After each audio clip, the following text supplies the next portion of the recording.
Okay guys, so here we are in Lightroom. Here's a photo from the holiday from Marbella, shot on the Canon. I'm just going to show you how I go about editing these photos. Um, Really quickly, I'm just going to kind of dive in and show you the best way to go about it. These were all shot on auto. So what we're going to do is we're going to start flying through these. First, we want to get a bit of lightness there, and make sure we've got some really good color in the image, and make sure we're pumping all these sliders to make sure we're getting the best out of this image. Because otherwise, you'll ruin all the hard-earned photography that you've just gone through to kind of put through into this image. So you can see I'm really bringing the quality into this image. The last thing you want to do is ruin like the hard-earned effort. You see, I went a bit too hard on the colors there. So let's just get this hammered, and there we go. That's the tutorial. Thanks for watching, guys, and I'll see you in the next video. Right. Okay. No, let's actually take this seriously. So I'm going to go through some photos. I'm not even going to use this one. I'm just going to show you how I properly go about it. Let's start with a better photo. Okay guys, so this is the first image I'm going to be working on. This is a photo in Spain, in the Benavides Mountains. It's just going to be an edit just to bring the color back, bring a bit of life back into this image, and just show you the process and how I'm going to go about editing the image. So we'll start with, just from the get-go, we're going to start with on the right here. You can see these three lines with the three dots. You want to click on that. And we're just going to go from the top down, so it should say light. First, you've got exposure. And I'm quite happy with the lighting in this photo, so I'm not going to mess with this too much, unless there's any purpose I want to get from the image to kind of bring any sort of darks up or bring the lights down. So we're only going to touch this slightly, just to kind of give the image a bit more depth because it is a little bit flat. Um, Aside from that, I'm quite happy with how it looks. Whites and blacks, I don't normally tend to mess with them too much. Um, so let's just leave them just the way they are. Saturation and vibrance are usually ones I tend to use next. This is just obviously going to impact the color. So I usually go for saturation more, and then I start to kind of go for the vibrance a bit as well. But you can see already the image is starting to come out a bit more. This is how it looks before, and you can just tag back by pressing that button at the bottom right. Okay. Next, you go to the color mixer. This is only if you want to really change any certain colors of the image. So you go hue of certain colors. So I'm selecting green here. That's going to mess with the greens, change the hue of the greens, or it's just going to completely eliminate them. So if there's a certain image that you find is too strong, sorry, a color in your image that's too strong, you can just remove it or just tone it down. For this, I'm going to leave that for now because, like I say, I want to keep the original kind of colors from the image. Next, really important one for me is effects. My most favorite one here is the texture. So that's just going to bring some kind of a bit more sharpness and clarity into the image. Um, so you can see as I go further on, you can see the details really starting to come out there. So especially with these older cameras, it's not going to have as much quality. So it really comes into play when editing. But you don't want to overdo it. So if I overdid it, you can see you start to lose. It starts to go a bit too pixelated. So you don't want to go too much onto those ones. You kind of want to sit around within kind of this frame here, really. Clarity is a similar one. It's going to do the same, kind of a similar thing, but you can see it kind of burns the colors, so you don't want to go too far on that either. If you go the opposite way, it's going to do the opposite, but don't really know why anyone would want to do that unless it's for stylistic purposes. Um, Next is dehaze. It kind of does what it says in the tin. It's just going to get rid of that haze, so I'm going to get a lot more kind of less fog over here, just kind of get more quality here. So you can see as I pull that forward, the kind of it comes into view. You obviously can go way too far on that one, so just be careful using that one.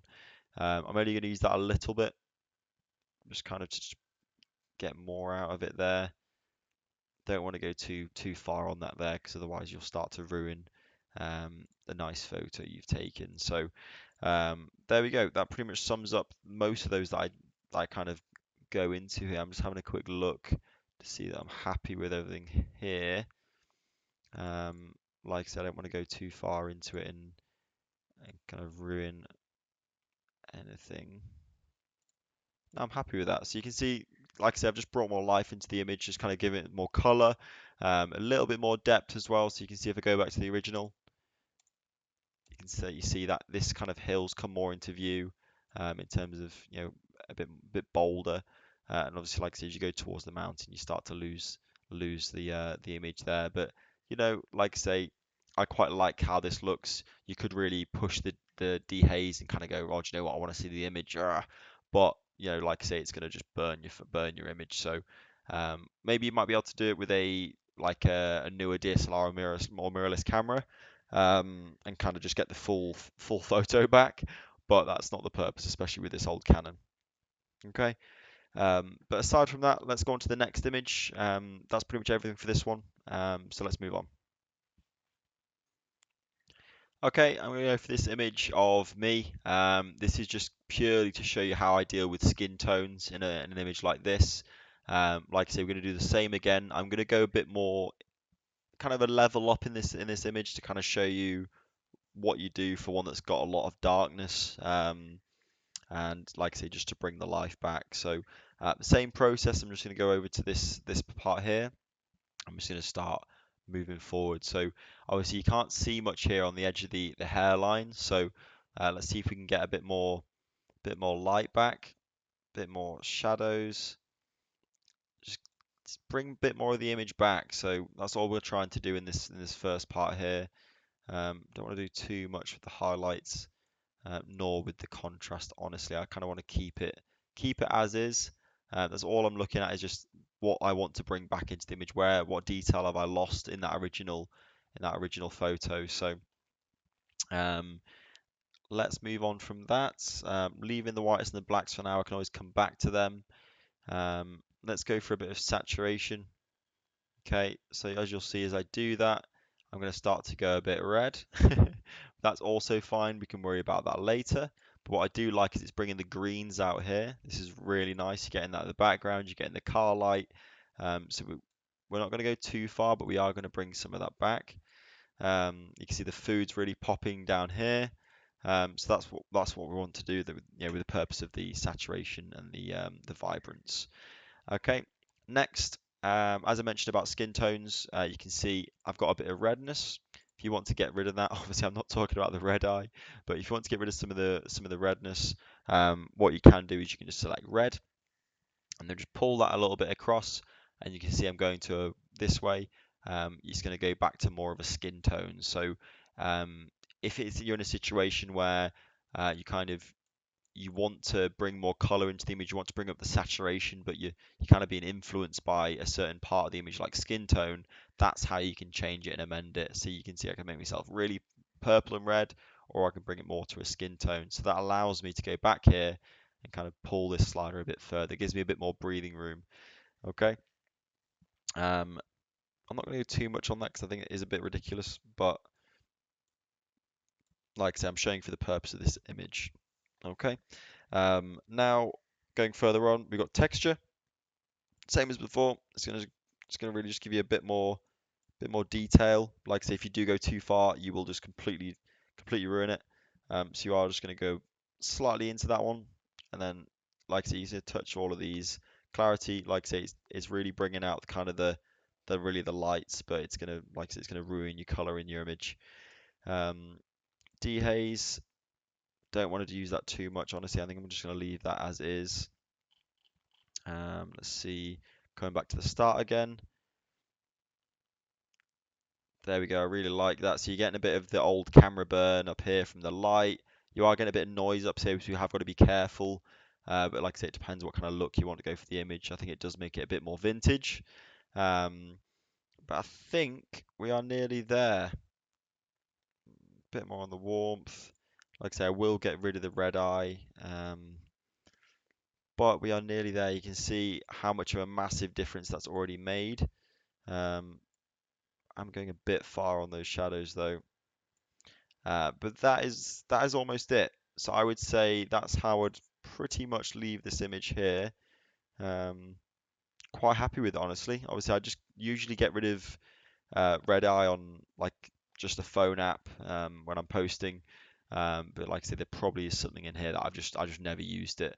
I don't find Lightroom good for little tweaks like that, really. So that is the finished image. Um, I quite like the look here. Obviously, like I say, there you go. There's the original again. All I've done is bring it back to life, and obviously kept the skin tones normal while kind of bringing the rest of the parts of the image back into play. On we go to the next. Okay, guys, last image. We're just going to dive straight in, just make the same edits we did the last one, and just see if we can bring a bit more of this, bring a bit more of the image back to life. Okay, so start off with exposure, same as before. Just going to bring the image back, um, bring the darks out, and just get more of the color here. You can see it just gives it a bit more depth. This shadow coming onto this building. Um, just going to run through it a bit speedy this time.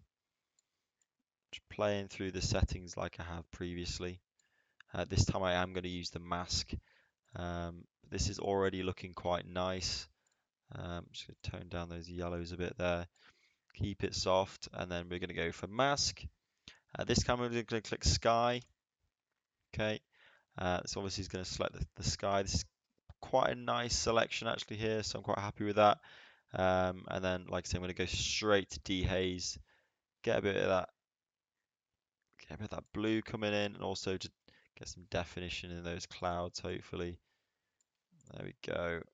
Again, without burning the image too much, but and then we're going to straighten it a little bit. So this option here, just going to straighten the image slightly just to get that level. All I'm doing is I'm just lining up these lines with the top of this building, and I'm just going to press enter. Okay, and that's just going to crop it. So to be honest, that's done. Already quite happy with that. Um, More suited as like a phone background or something like that. But that's a really quick one for you just to tail it off there. So that is pretty much it for this video. Just wanted to show you how I edit the videos from the photos, sorry, from this Canon. I can do a video on doing the edits from the A7C. There is a lot more breathing room with that editing process. You obviously got photos that are taken in S-Log, so you've got so much more kind of depth to work with on those images. But for now, I just wanted to show you how I go through the editing process on these, just so you can apply it yourself. And like I say, if you think there's anything I can do better, or if there's anything I'm missing with this editing process, feel free to just let me know because I'm happy to kind of I'm still learning like is anyone. Um, but yeah, that's just how I go about doing it. So until the next video, I'll see you guys soon.